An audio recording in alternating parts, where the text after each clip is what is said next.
China just made a catastrophic miscalculation. On March 31, 2026, 5 Chinese warships pushed through the Tsushima Strait and entered the Sea of Japan. Simultaneously, same day, same hour, Japan activated the Type 25, a hypersonic anti-ship missile, 1,000-kilometer range, stealth profile, satellite-guided mid-flight targeting. Their radar can't track it, their point defenses can't stop it, and those 5 warships had just sailed directly into its kill zone. Beijing spent a decade building a $5 billion island fortress network on one assumption, that Japan couldn't reach them. That assumption died on March 31st. For the first time in 80 years, Japan has the weapon to prove it.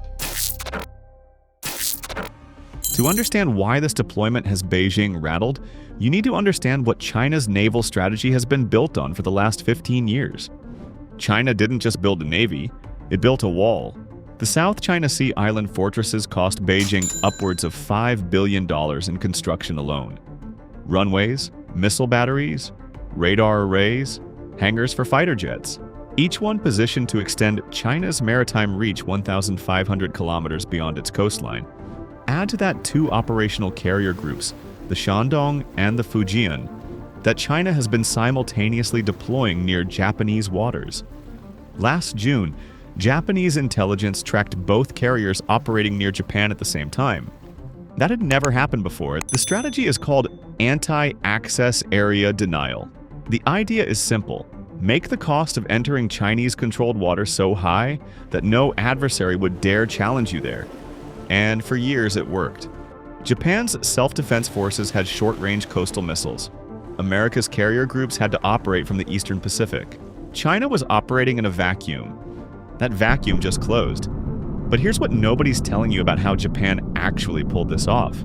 The original Type 12 surface-to-ship missile, Japan's primary coastal defense weapon, was built by Mitsubishi Heavy Industries on the backbone of the older Type 88 system. Its spec sheet tells you everything: 350 millimeters in diameter, a 225-kilogram high-explosive warhead, subsonic cruise speed, approximately Mach 0.9, terrain-hugging flight profile, and a maximum operational range of 200 kilometers. That number is the problem, because the East China Sea is nearly 700 kilometers wide at its broadest point. Run the math. Japan's missiles couldn't cover even 30% of the sea China was actively militarizing. Chinese naval planners knew the exact boundary of Japan's engagement envelope, what defense analysts quietly called the safe corridor, and they operated just beyond it. Close enough to project power, far enough to be completely immune. Planned carrier groups didn't need to maneuver around Japan's defenses. They stayed 210 kilometers offshore, and Japan had zero answer. And Japan's constitutional constraints made the gap worse. Post-World War II, Article 9 prohibited offensive military capability. For decades, Japan locked itself to a 1% of GDP cap on defense spending, holding annual budgets at approximately $50 billion, while China was building the world's largest navy and a $5 billion island fortress network. The doctrine was simple: defend the coastline. Call Washington for the rest. Meanwhile, the threat was compounding on 2 fronts simultaneously. North Korea fired approximately 90 ballistic missiles in 2022 alone, shattering its previous record of 25 launches in 2017. On October 4, 2022, a North Korean Hwasong-12 intermediate-range ballistic missile flew directly over Japan's main islands, triggering J-alert evacuation sirens across Hokkaido for the first time in 5 years. Japan's military response: radar tracking and a diplomatic protest. Nothing else. Simultaneously, China was ratcheting up Senkaku Island pressure, sending Coast Guard vessels into Japan's contiguous zone for a record number of days in 2025, the highest incursion rate since records began. Fighter jets conducted aggressive airspace approaches, all of it happening while Japan stood behind its 200-kilometer line with no ability to strike back beyond it.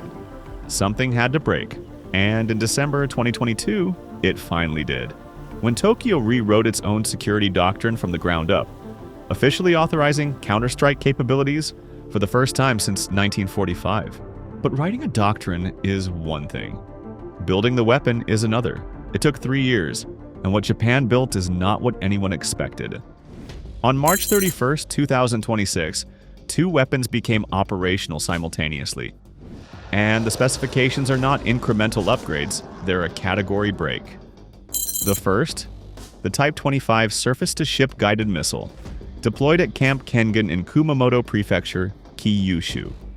Headline number: range extended from 200 to 1,000 kilometers. But that barely scratches what Mitsubishi Heavy Industries actually built into this airframe. The Type 25 carries a low observable stealth design, engineered to reduce its radar cross-section across its full flight profile. It doesn't just fly farther, it flies in a profile that radar systems struggle to track. More critically, it carries what Japan's Ministry of Defense designates Update-to-Date Command, a real-time in-flight retargeting system linked via satellite communications from ground control stations. Read that again. Japan can fire this missile and redirect it mid-flight. Against a Chinese warship attempting to maneuver out of the kill zone, there is no escape corridor. The missile follows, against moving carrier groups, but exactly what China has been deploying near Japan. That's operationally decisive. From Kyushu, the Type 25's 1,000-kilometer strike arc covers the entire East China Sea, reaches China's military submarine bases at Ningbo and Zhoushan, and puts every planned surface vessel operating in the theater inside a firing solution that costs $2 million per shot.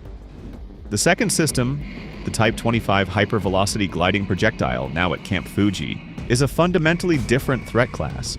The HVGP travels at hypersonic speed, Mach 5 and above, but its defining characteristic isn't speed alone, it glides. It maneuvers along unpredictable trajectories that defeat standard ballistic intercept calculations. A plan air defense system calculates an intercept by modeling a projectile's ballistic arc. The HVGP has no predictable arc. By the time the firing solution is computed, the HVGP has already changed direction.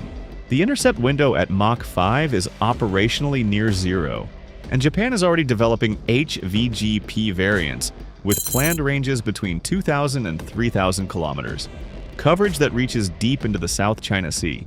Now, here's the scale behind what you see deployed today. Japan's 2026 defense budget, 9.04 trillion yen, approximately $58 billion, a record. That's double what Japan was spending just 4 years ago. Over its 5-year build-up plan, through 2027, Tokyo has committed 43 trillion yen, roughly $300 billion, to military modernization. Within that, 970 billion yen, $6.2 billion, is allocated specifically to standoff missile capability. Procurement target, more than 1,000 long-range cruise missiles. And those missiles won't only be ground-launched. Ship-launched Type 25 variants are scheduled for JMSDF destroyers by fiscal year 2028. Air-launched versions will integrate with Japan's F-2 fighter jets at Hyakuri Air Base. HVGP batteries are being deployed to Camp Kamifurano in Hokkaido and Camp Abino in Miyazaki, building a layered strike network that stretches the full length of Japan's island arc, from the northern tip to the Okinawa chain. Here's the asymmetric math that should terrify every Chinese naval planner.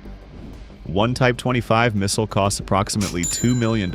One Chinese Type 055 destroyer costs $900 million. Japan doesn't need to win a naval battle, it just needs to make sure no Chinese admiral is willing to risk a $900 million ship against a $2 million missile. One flying a stealth profile, guided in real time by satellite, tracking a target that cannot outmaneuver it. That's not a military calculation anymore, that's a business decision. And China just lost it.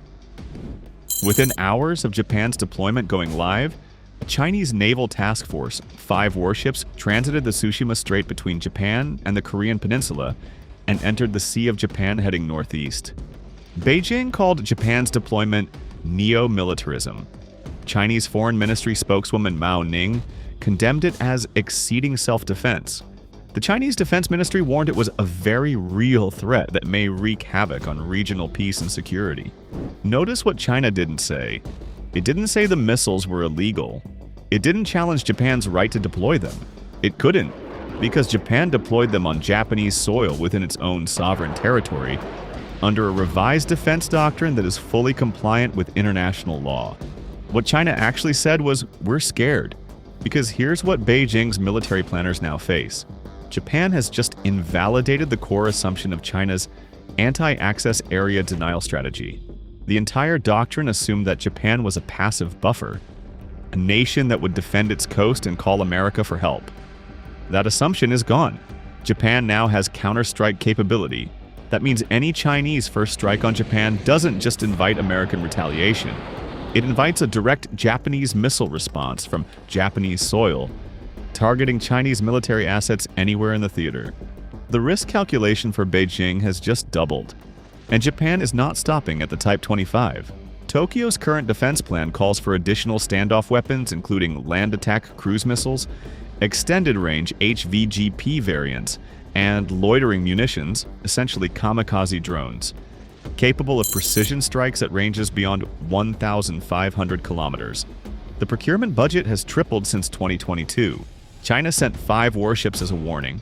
Japan deployed 2 weapon systems as an answer, and the next move in this game is being watched from every Pacific nation. South Korea, Australia, the Philippines, Taiwan, all of them deciding right now whether Japan's model is one they need to follow.